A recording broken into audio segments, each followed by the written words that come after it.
आत्मा की उत्पत्ति का कारण क्या है?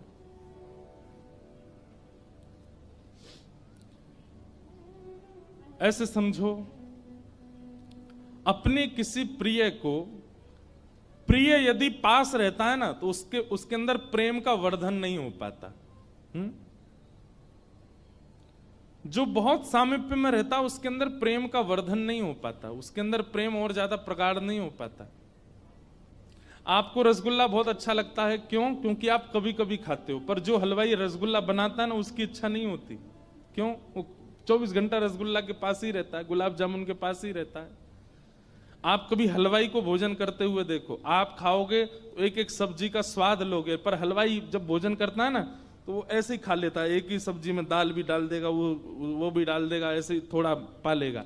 क्यों? वो इतना सामीप्य में चला जाता है कि उसको ज्यादा रस आस्वादन की इच्छा नहीं होती।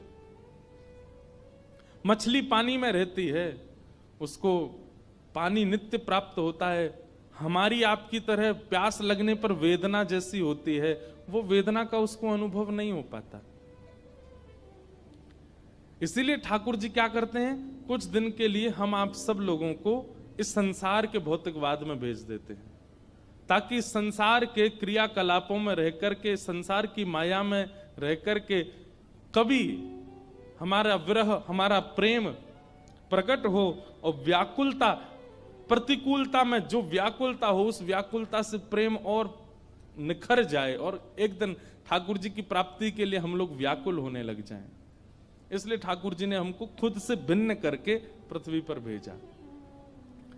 और टास्क क्या है? वो टास्क यही है कि संसार में रहते हुए अपने आप को मुक्त करो यहां से, जबकि ये संसार हमेशा खींचने वाला है, यहां पर मुक्ति का कोई साधन नहीं है।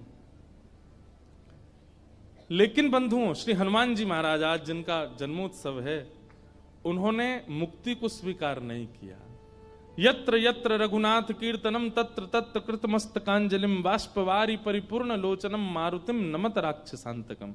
हनुमान जी इस पृथ्वी पर आए और ठाकुर श्री राम जी के प्रति उन्होंने खूब प्रेम प्रकट किया, लेकिन जब मुक्ति की बात आई तो हनुमान जी बोले, मुक्ति प्राप्त करके वैकुंठ मिलेगा, क्या वैकुंठ में आपकी कथा मिलेगी? ठाकुर जी बोले, नहीं, कथा तो नहीं होती वहां पे।